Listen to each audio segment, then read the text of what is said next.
First, the end is nigh for an old Canberra landmark, McGregor Hall. Officialdom calls it a rundown safety risk, standing in the way of a modern city. Those who use it see a valuable historic and community asset. The 60-year-old McGregor Hall was closed last week due to asbestos. It's scheduled to be demolished soon to make way for the next stage of the ANU Exchange development.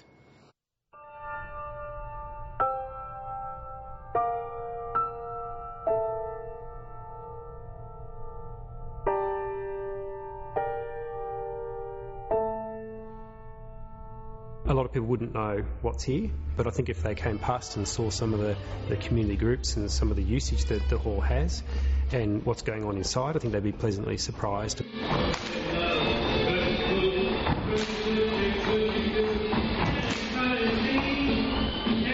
us, yeah, it's a bit daggy, but that's what makes it so great. And it's got a lot of great memories, so we would be very, very sad to see it go.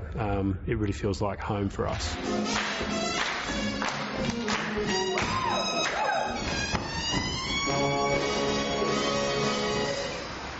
McGregor Hall is this little hall bubbling away with life and vitality on the edge of the city centre.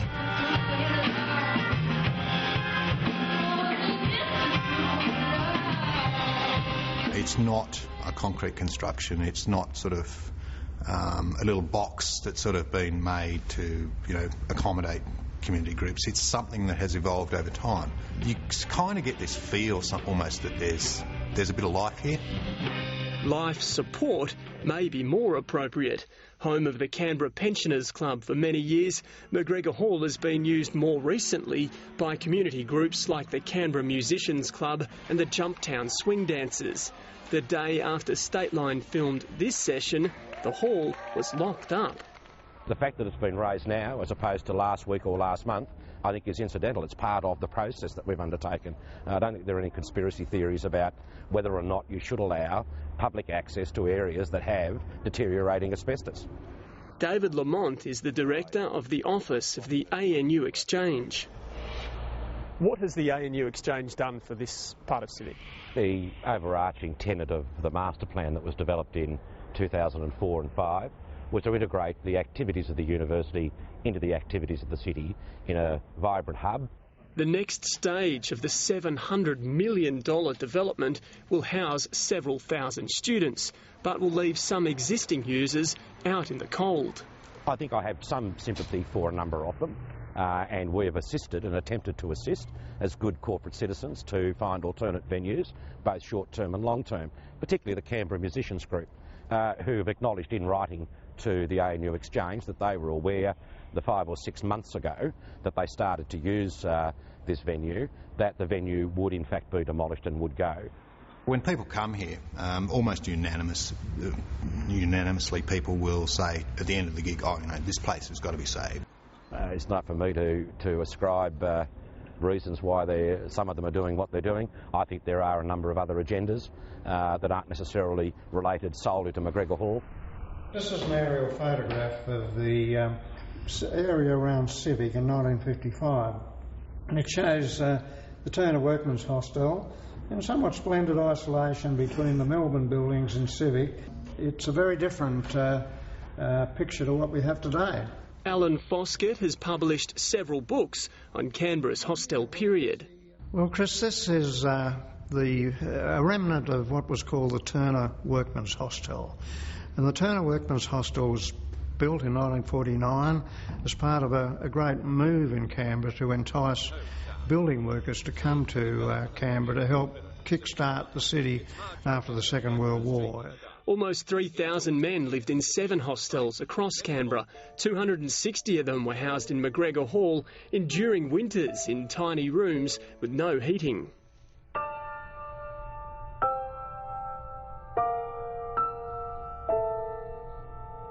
I, as a historian and that, would feel it is important to have some recognition of the fact that it is, a final remnant of an important part of our urban history.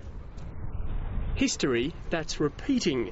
Just like the 1950s, Canberra is in the midst of another development boom. This one has an inevitable impact on the remnants of the old city. The community is, I think, now realising that so much of it is disappearing that it's become a real significant issue. Is the battle lost for McGregor Hall? I don't think the battle's lost. The building's still standing. While it's still standing, I think there's still hope.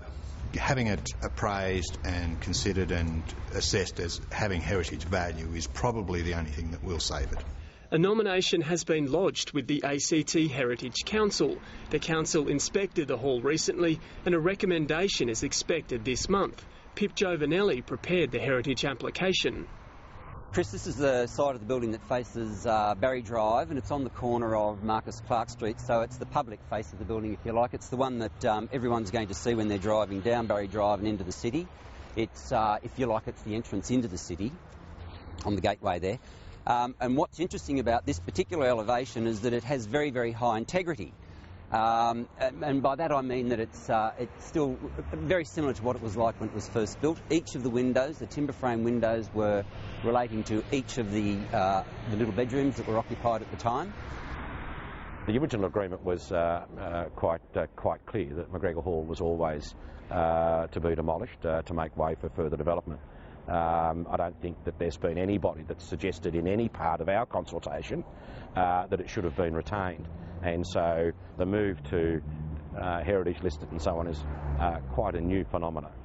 It's the only building of this, if you like, scale, form and function still surviving within the civic precinct. Everything else has been knocked down, pushed over, replaced by a high-rise office building. Barring a heritage reprieve, this ugly duckling of the Canberra cultural scene faces demolition.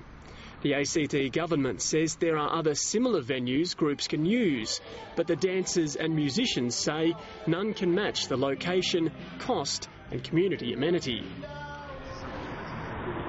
The building does look a bit tatty at the moment because it hasn't been maintained very well for quite some period of time.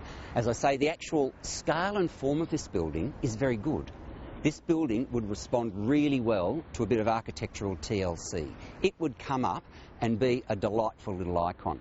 I believe that, in fact, what's being replaced here is more significant than what was here. Grass growing in the gutters can be cleaned out. A few cracked walls can be patched and mended. But what you can't fix if you knock this place down is what it is and what it reminds us of.